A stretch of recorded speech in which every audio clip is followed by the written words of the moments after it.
চাউল চুৰি কৰি নিলম্বিত হল ভোলাবাৰী হাইস্কুলৰ প্ৰধান শিক্ষক। বিদ্যালয়তে সুৰাপান কৰিছিল হেড ছাৰে। অভিযোগ অনুসৰি দীৰ্ঘদিন ধৰি বিদ্যালয়তে মদ গুটখা খোৱাৰ দৰে অপকৰ্ম কৰি আহিছিল প্ৰধান শিক্ষকজনে।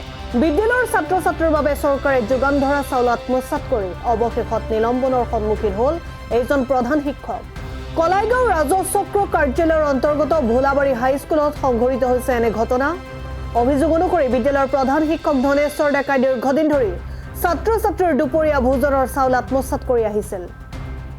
বিদ্যালয়ৰ ছাত্ৰ ছাত্ৰীৰ দুপৰীয়া ভোজনৰ বাবে চৰকাৰে যি চাউল যোগান ধৰি আহিছিল সেই চাউল খুব কৌশলেৰে আত্মসাৎ কৰি আহিছিল প্ৰধান শিক্ষক ধনেশ্বৰ ডেকাই। তদুপৰি প্ৰধান শিক্ষকজনে বিদ্যালয়তে দীৰ্ঘদিন ধৰি মদ খাই পৰিৱেশ বিনষ্ট কৰা বুলিও অভিযোগ উত্থাপন হৈছে। অঞ্চলটোৰ এক ঐতিহ্যমণ্ডিত ভোলাবাৰী হাইস্কুলৰ প্ৰধান শিক্ষক হিচাপে কাৰ্যভাৰ গ্ৰহণ কৰিয়ে প্ৰধান শিক্ষক ধনেশ্বৰ ডেকা হৈ পৰিছিল বেপৰুৱা। ৰাইজৰ অভিযোগ মৰ্মে কাৰ্যভাৰ গ্ৰহণ কৰি শিক্ষক ধনেশ্বৰ ডেকাই বিদ্যালয়ৰ সা সম্পত্তি এফালৰ পৰা আত্মসাৎ কৰি গৈছিল। বিদ্যালয়ৰ আন্তঃগাঁথনি উন্নয়নৰ ধন, ছাত্ৰ ছাত্ৰীৰ মধ্যাহ্ন ভোজনৰ চাউল আৰু বিদ্যালয়ৰ যি বৃহৎ খেতি মাটি আছে সেই সকলো তথ্য লুকুৱাই এফালৰ পৰা গোগ্ৰাসে আত্মসাৎ কৰি আহিছিল। প্ৰধান শিক্ষকজনৰ এই কাৰ্যৰ বিৰুদ্ধে স্থানীয় ৰাইজে দীৰ্ঘদিন ধৰি প্ৰতিবাদ কৰি আহিছে যদিও চতুৰ প্ৰধান শিক্ষক ধনেশ্বৰ ডেকাই লুণ্ঠনৰ সহযোগী হিচাপে বিদ্যালয় পৰিচালনা সমিতিত নিজৰ পচন্দৰ মানুহ অন্তৰ্ভুক্ত কৰি লৈছিল। অৱশেষত ৰাইজৰ অভিযোগৰ ভিত্তিত সোমবাৰে ওদালগুৰি জিলা শিক্ষা বিভাগৰ লোক হঠাতে বিদ্যালয়ত উপস্থিত হৈ তদন্ত চলায়। শিক্ষা বিভাগৰ তদন্তত বিদ্যালয়খনৰ প্ৰধান শিক্ষক ধনেশ্বৰ ডেকাৰ কেইবাটাও বিসংগতি দেখা পোৱাত নিলম্বনৰ সন্মুখীন হয়।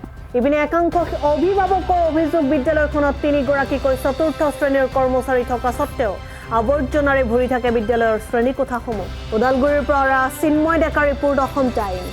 পৰিৱেশ মানে স্কুলৰ পৰিৱেশটো এনেকুৱা হৈ আছে, আগতে স্কুল এখন যেনেকুৱা হৈ আছিলে এতিয়া তাৰমানে সেই স্কুলখনৰ আগৰ পৰিৱেশত নাই। এতিয়া যিখন স্কুল বুলি ক'লে যি পৰিৱেশ হ'ব লাগে আৰু সেই পৰিৱেশত নাই। যে পেচাবখানাত পানী নাই, আপোনাৰ মিড ডে মিল দিয়ে, ছাত্ৰ ছাত্ৰীসকলে প্লেটখন লৈ কেনে খোৱা ঠাই নাই। মই কেইবাদিনো স্কুলত আহিছোঁ, গোবৰ পৰি থাকে বাৰান্দাত, এই কিটচেনৰ মুখত। মই নিজে ঝাৰু মাৰি সেইবিলাক ধুই চাফা কৰি থৈ যাওঁ। কিন্তু তেওঁলোকে এইবিলাক দেখা নাপায় নেকি ছাৰে? 3জনকৈ চকীদাৰ আছে, তেওঁলোকে চকীদাৰবিলাকে মাষ্টৰতকৈ ওপৰত বহি থাকে।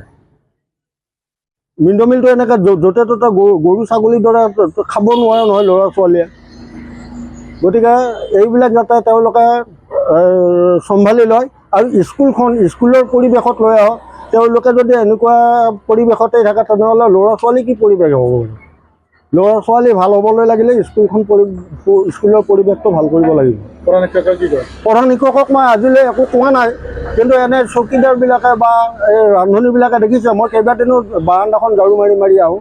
গোবৰত কোনোবা ল'ৰা ছোৱালী আহি দৌৰি পিছল খাই পৰিব, সেই বুলি মই এইবিলাক চাফা কৰি থৈ যাওঁ।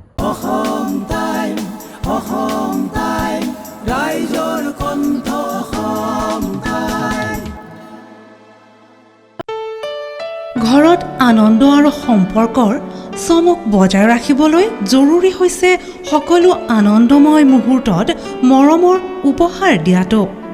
সেইবাবে মধুশ্ৰী জুৱেলাৰ্ছে আনিছে সকলো ৰঙীন ক্ষণৰ বাবে বিশেষ গহনা। হীৰাৰে হওক, সোণৰে হওক বা ৰূপৰে হওক, শ্ৰেষ্ঠ ডিজাইনছ আৰু হলমাৰ্কযুক্ত গহনাই ৰাখে সম্পৰ্কক নিখুঁত। তেনেহ'লে আজিয়ে আনক আনন্দ মধুশ্ৰী জুৱেলাৰ্ছৰ সৈতে। যোগাযোগ কৰক 7002800341 নাইবা ভিজিট কৰক LNB ৰোড, নলবাৰী, অসম।